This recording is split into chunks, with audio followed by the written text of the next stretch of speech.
நரியும் கொக்கும். முன்னொரு காலத்தில் ஒரு அடர்ந்த காட்டில் ஒரு நரியும் ஒரு கொக்கும் வசித்து வந்தன. ஆரம்பத்தில் இவை இரண்டும் நெருங்கிய நண்பர்களாக பழகி வந்தன. ஆனால் அந்த நரி இயற்கையிலேயே மிகவும் தந்திரமான குணம் கொண்டது. ஒரு நாள் கொக்கை சிறுமைப்படுத்த எண்ணிய நரி, நண்பா, நாளை மதியம் என் இல்லத்தில் என்னுடன் விருந்துண்ணவா என்று அழைப்பு விடுத்தது. மறுநாள் கொக்கு மிகுந்த பசியுடனும் மகிழ்ச்சியுடனும் நரியின் வீட்டிற்கு சென்றது. நரி மிகவும் சுவையான மணமிக்க சூப் தயாரித்து வைத்திருந்தது.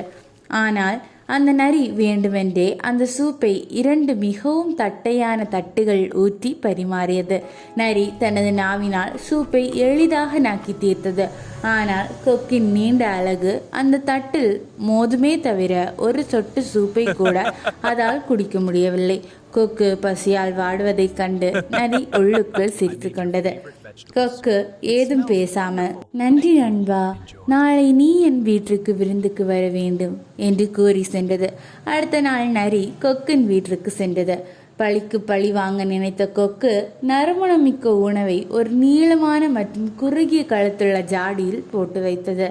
கொக்கு தனது நீண்ட அலகை ஜாடிக்குள் விட்டு மிக நிதானமாக உணவை ரசித்து உண்டது. ஆனால் நரியின் அகலமான முகம் அந்த ஜாடிக்குள் நுழையவே இல்லை. நரி ஜாடி சுற்றி சுற்றி வந்தும் ஒரு பருக்கையை கூட உண்ண முடியவில்லை. தட்டில் சூப் குடித்தபோது கொக்கு எவ்வளவு பசியால் அவதிப்பட்டிருக்கும் என்பதை நரி அப்போதுதான் உணர்ந்தது. தான் செய்த தந்திரத்திற்காக நரி மிகவும் வெட்கப்பட்டு கொக்கிடம் மன்னிப்பு கேட்டது.